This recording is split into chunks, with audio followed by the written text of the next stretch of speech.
नमस्कार, प्रखर राजपूत को देख रहे हैं आप। आज तारीख 13 दिसंबर साल 2025 और इजराइल, फिलिस्तीन, लेबनान समेत पूरी दुनिया की खबरों के साथ एक बार फिर से आपके सामने हाजिर हुआ हूं।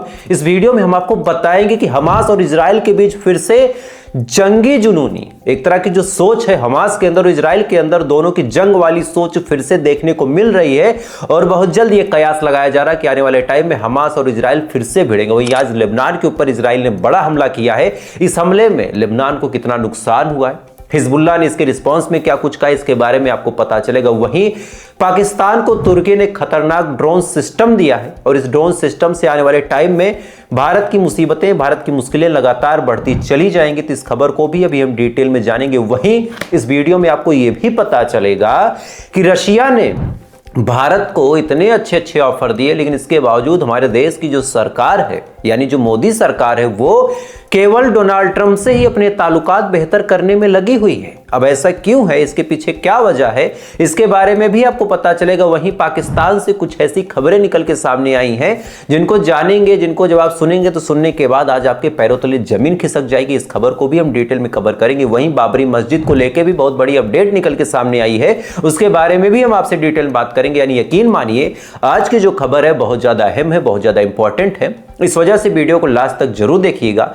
चैनल पे नए हैं तो वीडियो को लाइक करके, चैनल को सब्सक्राइब करके अपना प्यार जरूर दे दीजिएगा। लेकिन आज कायदे से ये बात कहने के हक में मैं नहीं हूं और कायदे से आज मैं सब्सक्राइब पाऊं किसी का, कोई मुझे सब्सक्राइब करे, इस चीज के हक में भी नहीं हूं। उसके पीछे वजह है, आज अपने मेन सेटअप पे नहीं हूं दोस्तों।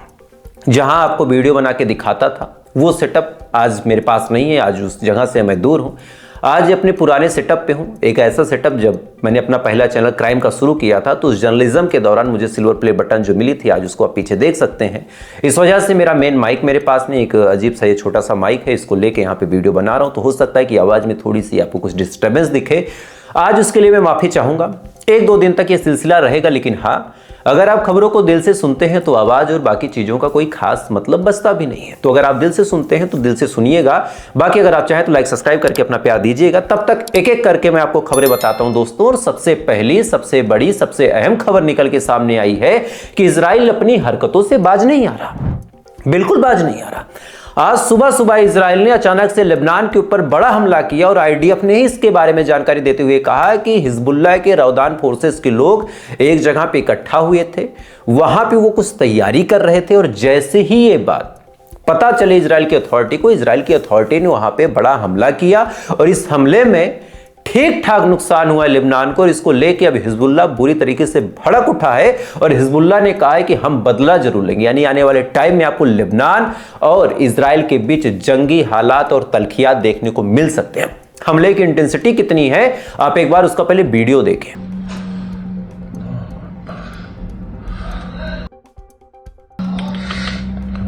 इस वीडियो में आप साफ तौर पे देख सकते हैं कि किस हिसाब से, कितनी इंटेंसिटी के साथ बाकायदा हमला किया गया है कि पूरा का पूरा इलाका धुआं धुआं करके जल रहा है। और बाकायदा हिजबुल्लाह इस बात से इस कदर नाराज है कि उसने कसम खा ली है कि बदला जरूर लिया जाएगा। और इधर हिजबुल्लाह तो नाराज है।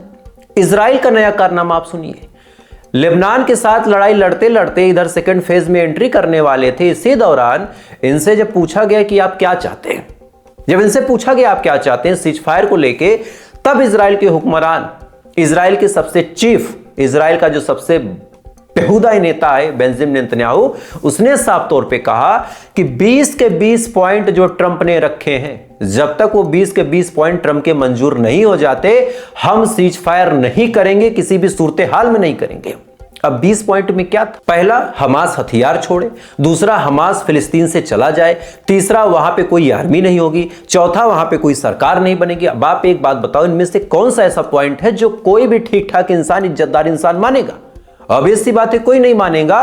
और इसी को लेके हमास से अल जजीरा के पत्रकारों ने पूछा, हमास के एक सीनियर लीडर हैं खालिद मसीला, खालिद मसीला से जब इसके बारे में पूछा गया कि आप क्या हथियार छोड़ेंगे, आप क्या गजा और फिलिस्तीन को छोड़ के जाएंगे, इस पे मसीला ने जो जवाब दिया, एक डिप्लोमेटिक रिलेशन से आप समझेंगे तो यह जवाब इतना सही था कि कायदे से इजराइल को एक्सेप्ट कर लेना चाहिए था। इन्होंने कहा कि देखिए, अगर समस्या इस बात से है कि हमारे पास हथियार है और कभी भी इजराइल पे हमला कर सकते हैं, हम मानते हैं इजराइल को इस बात की टेंशन है और इजराइल अपनी जगह पे सही है कि भाई अगर दुश्मन के हाथ में हथियार है तो टेंशन की बात तो है। तो हम एक काम करते हैं, हम अपने हथियारों को किसी पार्टिकुलर जगह पे जमा कर देते हैं।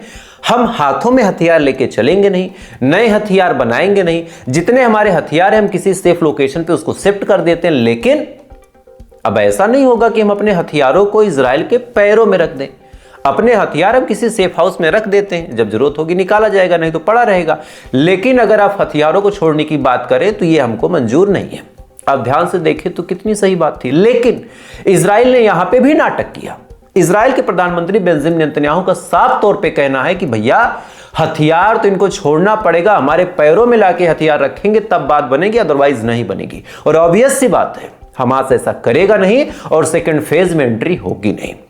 अब कायदे से देखा जाए तो लड़ कौन रहा, हमास और इजराइल। इसमें मारा कौन जा रहा अब आपको बताता हूं। गाजा से बहुत अजीबोगरीब खबर निकल के सामने आई कि गाजा के अंदर कुदरत का ऐसा जलजला आया है कि इस जलजले में अच्छे अच्छे लोग बह रहे हैं। बरसात मौसम, जो मैंने आपको 72 घंटे वाली बात 2 दिन पहले बताई थी, आपको याद होगा, मैंने कहा था कि आने वाले 72 घंटे गाजा के लिए बहुत मुश्किल होंगे।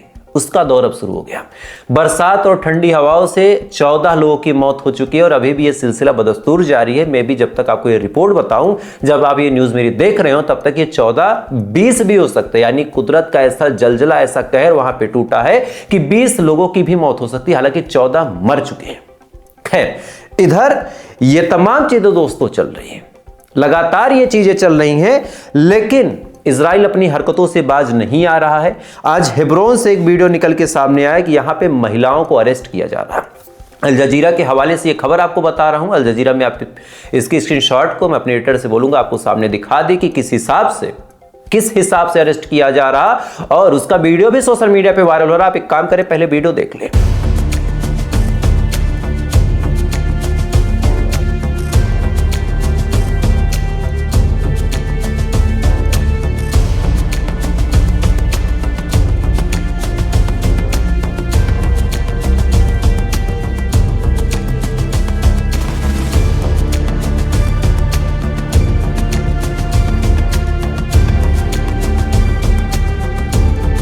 इस वीडियो में आप साफ तौर पे देख सकते हैं कि किस हिसाब से गाजा के लोगों को, हेब्रोन के लोगों को टॉर्चर करके इजराइल की आर्मी अपना काम कर रही है। रिपोर्ट ये भी निकल के सामने आई, हालांकि सेंसिटिव कंटेंट, इस वजह से उसका वीडियो मैं नहीं दिखा सकता, लेकिन उसके स्क्रीनशॉट आपको दिखा सकता हूं कि आज एक कार में 3 फिलिस्तीनी भाई जा रहे थे। अचानक से उनको आईडीएफ के जवान रोकते हैं, वो लोग गाड़ी बैक कर लेते हैं। इसी दौरान गोलियों से उनको भून दिया गया। इसका भी स्क्रीनशॉट आप अपनी स्क्रीन पे देख सकते हो। तो इस हिसाब से फिलिस्तीन के लोगों को मारने का काम इजराइल की आर्मी, इजराइल की सरकार कर रही है। खैर, इधर ये तमाम चीजें चल रही हैं। इधर अब आपको भारत की कुछ ऐसी खबरें बताता हूं जिसको सुनने के बाद आज आप हैरान हो जाएंगे कि हमारे देश में चल क्या रहा। लेकिन उससे पहले थोड़ा सा पड़ोसियों की खबरें आपको बता देता हूं।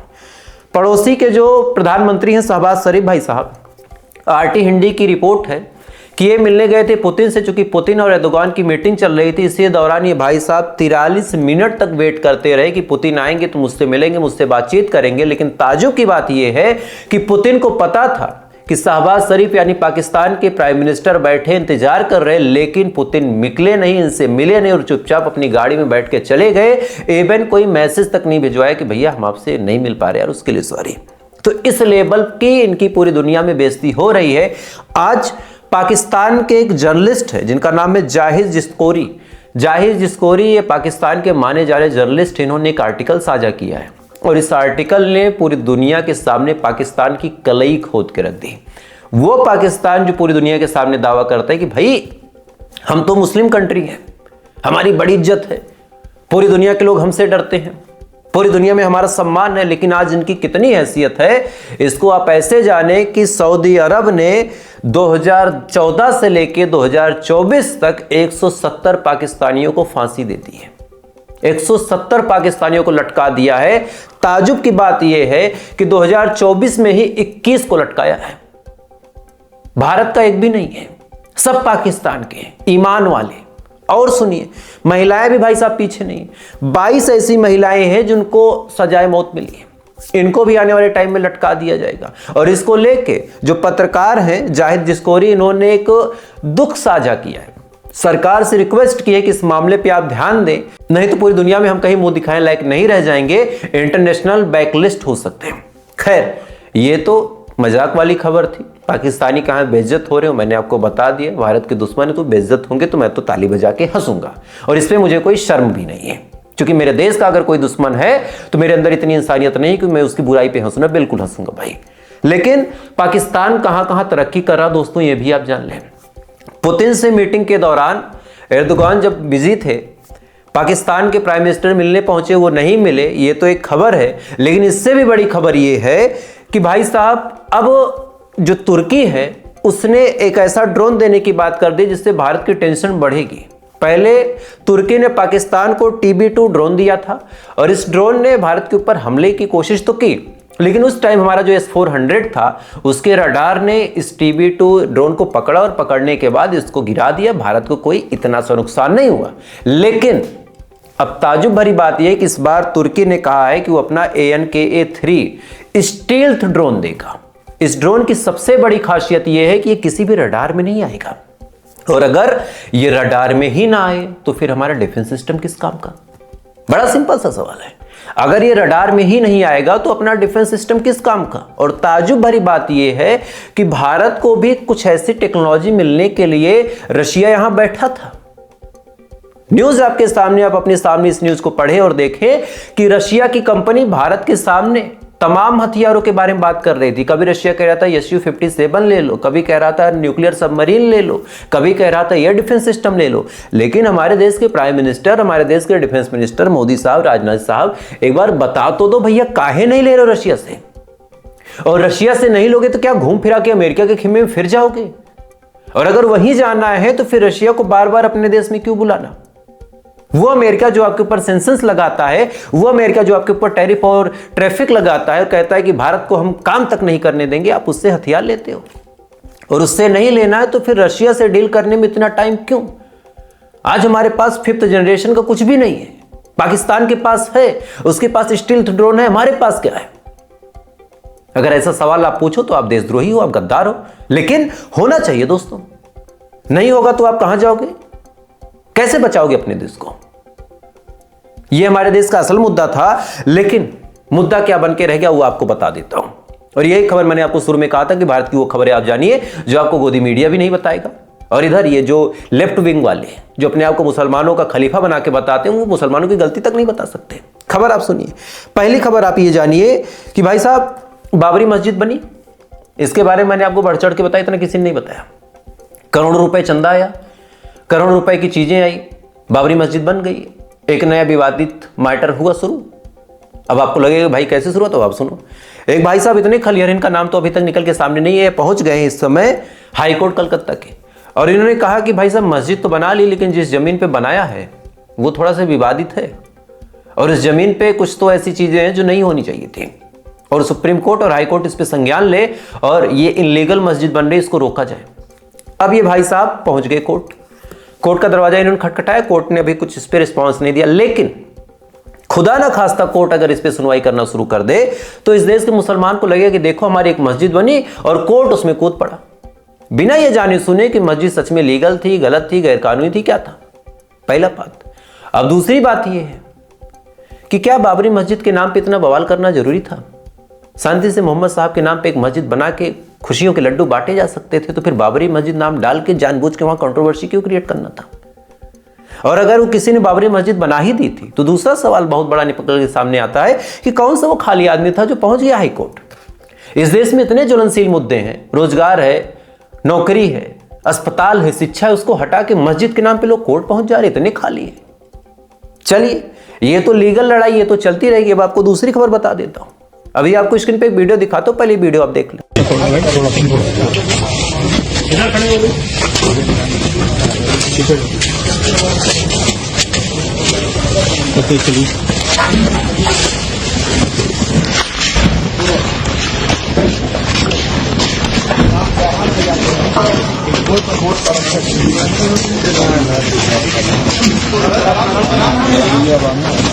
इस वीडियो में आप साफ तौर पे देख सकते हैं कि पुलिस वाले किसी को अपने साथ लेके चले जा रहे हैं और इसके ऊपर एक आर्टिकल लिखा हुआ है। अब कहानी क्या वो मैं आपको बता देता हूं। कुछ समय पहले बहराइच में एक दंगा हुआ था, हिंदू मुस्लिम। इस दंगे में एक मिश्रा जी थे, ये भाई साहब जोश जोश में आके चढ़ गए एक मस्जिद के ऊपर। मस्जिद के ऊपर चढ़ के ये भगवा झंडा उतारते हैं, मतलब हरा झंडा उतारते हैं और भगवा झंडा वहां पे लहरा देते हैं। हिंदुत्व का परचम बुलंद, अंधभक्त मंडली खुश कि देखो देखो यार कैसे यार, मतलब भगवा मस्जिद पे लहरा दिया यार, मतलब रुतबा है, रौला है, दबदबा है, सिस्टम है, क्या दिक्कत है। इसी के बाद कुछ भाई साहब दूसरे धर्म से यानी इस्लाम से संबंध रखने वाले निकलते हैं और इनको मार देते हैं। इनको मार दिया, मतलब जिन्होंने झंडा फहराया उनकी मौत हो गई। अब आप सुनिए, इसके बाद अब मामला गया कोर्ट में। कोर्ट में चूंकि इन्होंने हत्या की थी, सुनवाई हुई। जिन्होंने हत्या की थी उनको सजाए मौत दे दी गई और 9 लोग ऐसे थे जो इसमें इन्वॉल्व थे, यानी कोई हाथ पकड़ रहा था, कोई पांव पकड़ रहा था, कोई पत्थर फेंक रहा था, उसको उम्र कैद की सजा हो गई। अब यहां पे बहुत सिंपल सा सवाल आपसे पूछता हूं, भैया आप ना राम गोपाल मिश्रा की तरफ हो जाओ और ना ही उन लोगों के ऊपर जो टोपी वाले कत्ल करके चले गए जेल, उनके उस साइड चले जाओ। एक साधारण बिना धर्म का चश्मा पहने आप देखो किसका फायदा हुआ। वो भाई साहब झंडा उतारने गए, उनको अपना धर्म मजबूत करना था, झंडा उतारने के चक्कर में ठोक दिए गए, निपट गए। एक भाई साहब का एक झंडे से धर्म संकट में आ गया कि इस्लाम खतरे में है, उन्होंने वही कत्ल कर दिया, उनको फांसी हो गई। दोनों के परिवार पे, दोनों की बीबी, दोनों के बच्चे, दोनों के माँ बाप, रिश्तेदार, सगे संबंधी, चाचा भतीजा, उन पे क्या बीत रही होगी। ये जो जा रहे हैं, इनको सजाए मौत जब मिली है, इनकी कोई माँ होगी, इनका कोई भाई होगा, इनका कोई बाप होगा। बाप और माँ कभी धर्म नहीं देखते। और वो गोपाल जो मस्जिद पे चढ़ के भगवा लहरा रहे थे, क्या मिल गया ऐसा करके। अगर यही सवाल हिंदुस्तान का हर पत्रकार पूछने लग जाए ना, ये नफरत की भावना ही ना रहे। आज एक तरफ का पत्रकार चिल्लाएगा, अरे मुसलमानों ने जुल्म ढा दिया भाइयों बहनों, एक साइड का पत्रकार, अरे हिंदुओं ने ये मारे, मतलब यार इस्लाम खतरे में है। और कायदे से जहां बात होती है उसके बारे में कोई नहीं बताता। आपको एक असली रिपोर्ट बता देता हूं, ओमान एक मुस्लिम देश है, उसने भारत को 20 जगुआर फाइटर जेट देने की बात की। स्क्रीन पे आप रिपोर्ट देख सकते हैं। मुस्लिम देश है, इसने कहा कि हम भारत को देंगे। अगर ये मुस्लिम कार्ड खेलता तो ये पाकिस्तान के खेमे में जाता, लेकिन ये किधर गया, ये भारत के खेमे में आया। और इधर चार माइक लगा के, कॉलर लगा के, रेवेन्यू यूट्यूब का ठीक ठाक आता है, सोशल मीडिया से पैसे आते हैं, टीम से पैसे आते हैं, भड़काते रहो, आग लगाते रहो, जल जाएगा देश। खैर, मेरा काम है आपको गाइड करना, समझाना। आप बड़ा भाई मानते हैं, छोटा भाई मानते हैं, जो भी मानते हैं, किसी भी लड़ाई झगड़े में कुछ नहीं रखा। एक खरोच आती है ना आपको, आप अपनी मां की आंखों में देखिएगा। खैर, तो फिलहाल अभी के लिए इतना ही। बाकी जैसा सीजफायर का अपडेट होगा और जिस हिसाब से लेबनान के हालात है, आपको अगले वीडियो में जरूर बताऊंगा, तो उसको डिटेल में जानिएगा। और ईरान से भी कुछ बड़ी अपडेट आ रही, रिसर्च जारी है, शाम को वीडियो डालूंगा, उसको जरूर देखिएगा। चैनल पर नए हैं सब्सक्राइब जरूर कर ले। बाकी थोड़ी देर बाद फिर मिलते हैं ऐसे किसी अपडेट के साथ। तब तक आप अच्छे रहे, खुश रहे, अपना ख्याल रखिए, अपने देश का ख्याल रखिए। जय हिंद, ऊपर वाला हिफाजत करे।